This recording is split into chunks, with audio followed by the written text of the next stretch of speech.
Kate & Brian's music is intelligent, it's soulful and expansive.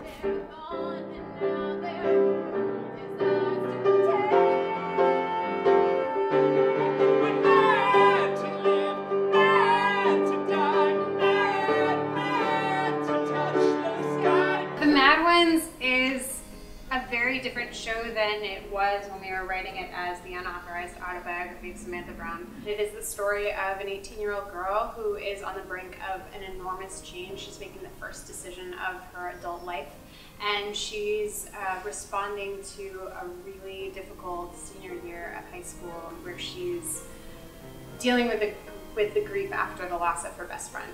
We're doing a not very literal version of this show. It's going to be a bit more sensational and a bit more abstract in a way to really carve into how can we express what the characters are feeling at this moment. We're asking it to be a bigger piece than we initially asked it to be. We wanted to talk more about the fact that it is a young woman who is experiencing this journey and going through this, taking this giant step forward for herself, and that she is taking it for herself and not for someone else. The orchestrations revolve around harp and acoustic guitar and violin and Piano?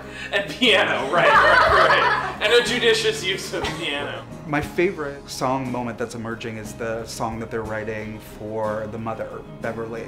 She's really emerging as a really primal force through this musical in a way that I'm really excited about. We were able to take this woman who is connected to this history of feminism and connected to a history of strong women trying to do something on their own. There's something fundamental in the character of Samantha Brown where the entire story becomes about this one lone girl on a stage and watching this woman go from point A to point B, that even if that distance that she's traveling is very small, that there can be enormous theatrical resonance for us. I felt like I had not heard a musical with that specific point of view and that specific character on stage. I think what's so impressive about what Kate and Brian are doing in this musical is they're really asking the audience to go on an incredibly thorough but very simple journey. I think that the 3 new songs that we've written recently for this piece I personally think they're some of the best songs in the show. For sure. Do you agree? Yeah, absolutely. I'm really excited to share these new songs with fans of the show because I think that people are going to be really, really into them. To premiere this piece with a place like Prospect feels like home to me. One of the things that we loved about the Prospect, and one of the reasons we decided to do this show with the Prospect, is because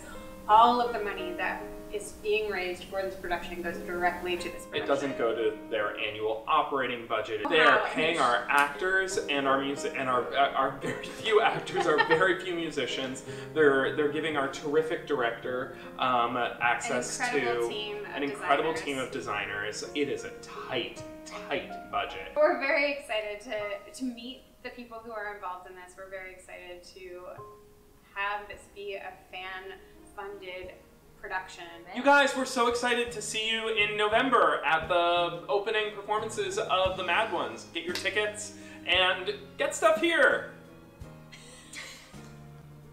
And run away with me, Alabama heat, sign me up. We'll be on the road like some country song. Won't be long, Sam, you're I would say I'm the Zac Efron of musical theater. I think you are. I think probably. Cool. We're probably gonna edit that out.